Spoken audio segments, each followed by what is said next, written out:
O God, may I speak each day according to your wisdom, and in each woven thought be thou our wind and our star. Amen. Somehow, once again, the wheel of the year is completing its revolution, and we are heading into Advent, but not before our regularly scheduled stop at the weird junction of prophecy and fulfillment that is Reign of Christ Sunday, or Christ the King Sunday. The day where we celebrate a king or ruler who is anything but.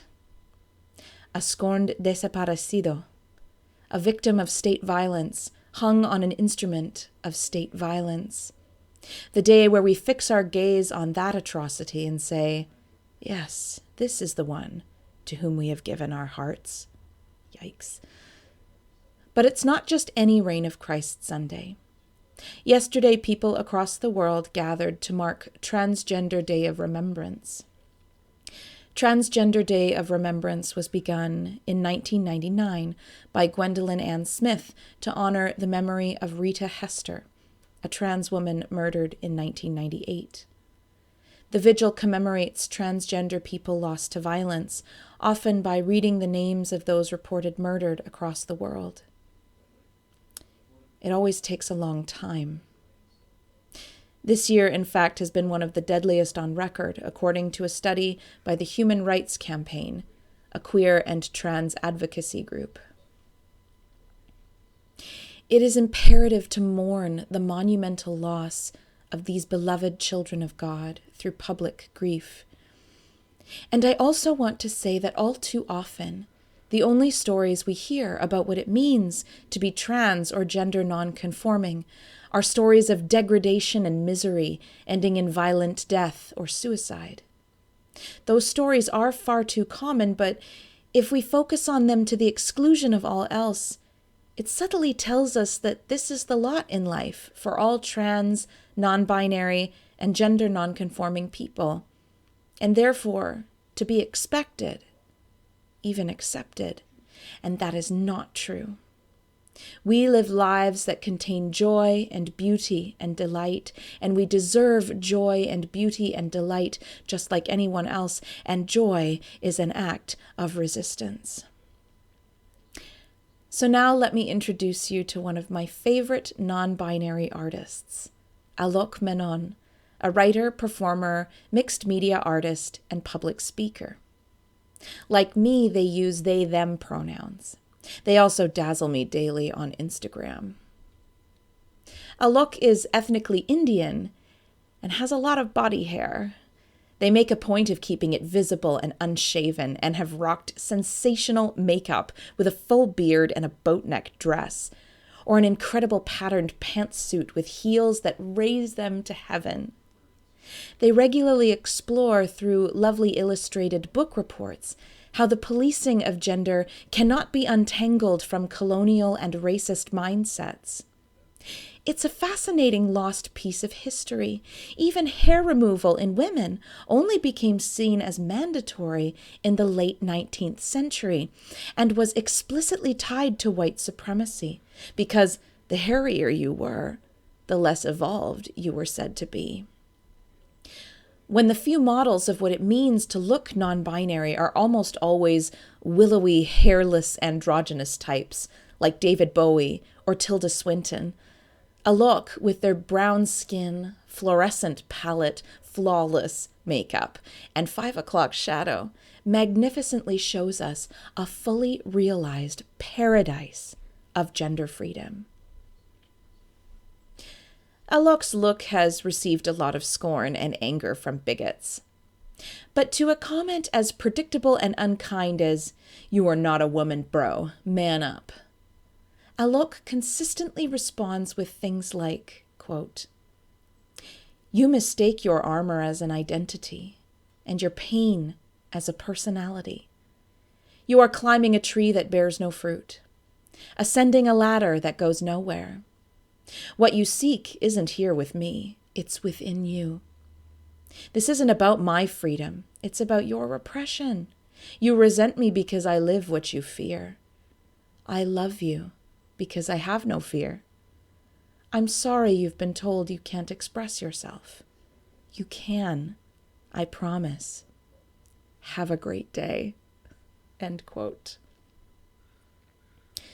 Jesus, betrayed by his disciples and turned in by his own people, terrified of the empire crashing down on them as they had before, is hauled before Pilate, governor of Judea, who'd come into Jerusalem from his resplendent seaside property to remind those gathered for the subversive festival of Passover, a celebration of liberation from another empire, whose boot they were under.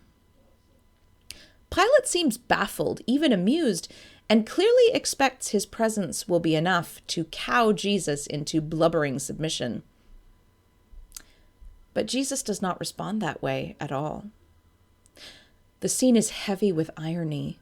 His tone is impossible to gauge.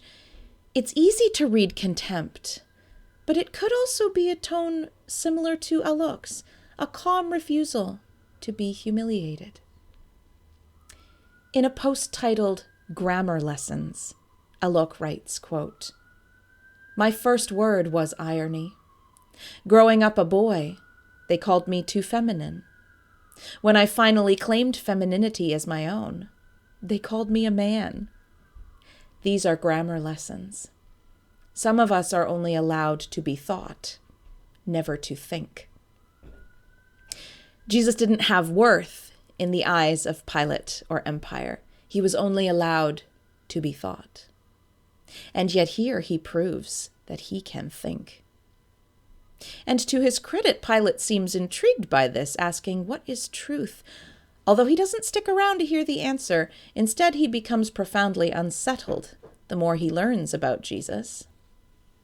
The refusal of oppressed people to be confined always does that to empires. It happened before Pharaoh, and now it's happening before Pilate, and will continue to happen until the world runs out of either empires or humanity.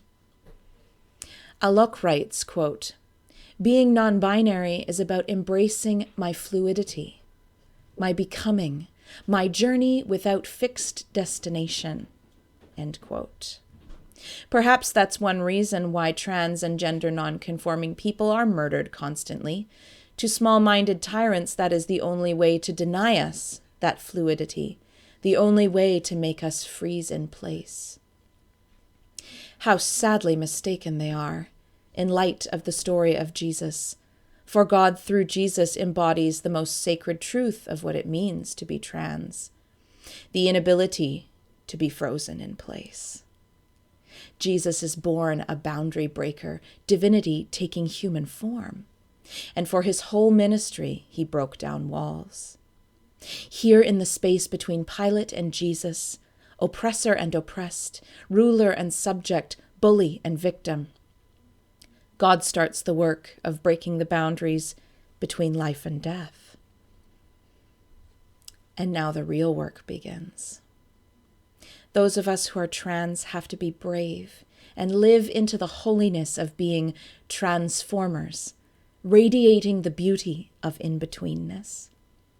We have to love ourselves because as long as we exist, we embody a kaleidoscopic world of beauty and freedom, refuting all that refuses diversity as unkempt and uncontrollable. We prove God's fullness. We are an outward sign of the inward grace of reconciliation. There are lots of practical things allies can do, like sharing and respecting pronouns, speaking out against transphobia and transmisogyny, and challenging unjust legislation that oppresses trans people. But you can also help us by doing what we're doing. Loving and leaning into the parts of yourself that defy convention. The more you shine, the brighter the whole world becomes. And so we remember those taken from us, but we do so knowing that those who murder and abuse and oppress thought they were throwing rocks into a pond.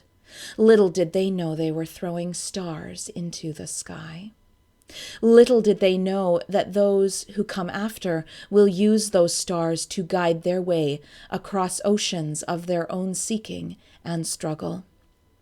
Little would they have ever suspected that these deaths they hoped would intimidate only gave the rest of us a cloud of holy witnesses, a galaxy of saints. Little did they know that in the aftermath of the Christ, death no longer freezes anything in place.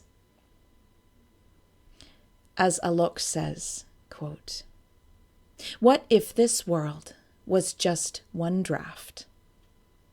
What if everything could be rewritten?